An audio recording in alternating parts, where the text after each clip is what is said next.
Hello. Hello everyone. Good morning.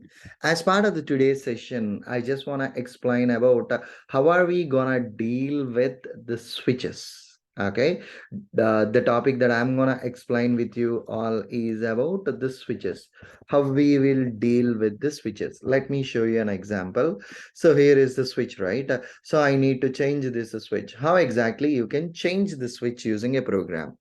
Okay. So let me create a function for the same. Okay, so function test example 60 throws. Okay, that's fine. We just created a function. Okay, let me create a function again. Okay, okay. Function test example 101. This is the function that I was creating right now. And here app dot launch. App dot static text of which one I need to click? Switches. Switches dot tab, and I want to wait for a few seconds to identify that. Let me debug the program and let us see that. So here, once we are on this debugger screen, I was using PO XCUI application to understand what type of locators are there. And here I understood that switch is there. So it means definitely there are switches. So here I was using switches. How many switches are there? Get it. And it's showing that there are two switches, and of course both the switches are having a value as a 1. Okay, both the switches are having a value as a 1, but my requirement is I wanna perform a switch on the first switch itself. Okay, I wanna perform a switch operation on the first switch itself.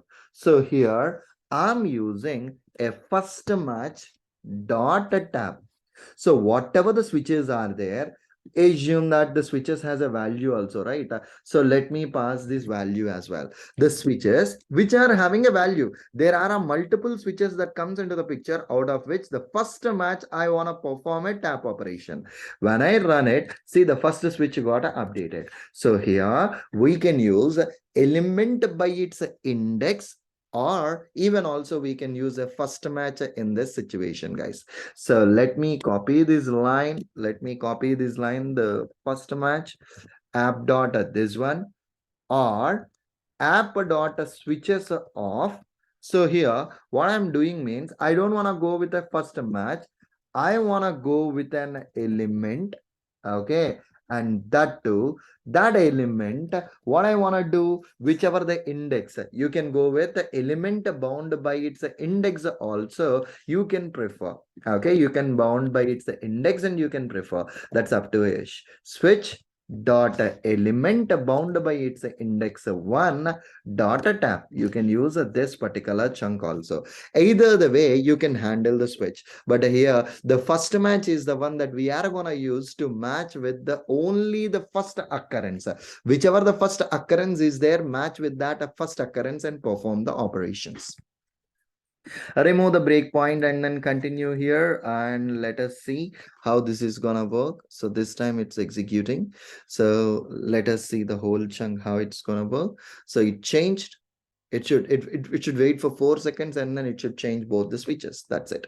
Okay, this is the way how exactly we are gonna handle the switches. So guys, there are some steppers are there where which you need to click on these steppers, and a couple more scenarios are there on this screen which I am not explaining. The reason is majority of the things you just need to perform a click operation. The only thing that you need to do is for suppose if you wanna handle this particular steppers, come to this particular screen, debug it, and just identify the chunk whatever you have and then perform it. Usually these are the buttons that it will display. Identify the button and perform the click operation on that particular button. If you want to increment the first one, go with the buttons of the first match. If you want to go with a second or a third button, you can go with a bound by its index, and you can deal with those buttons. So this is the way how exactly we can handle these operations. Perfect. Done the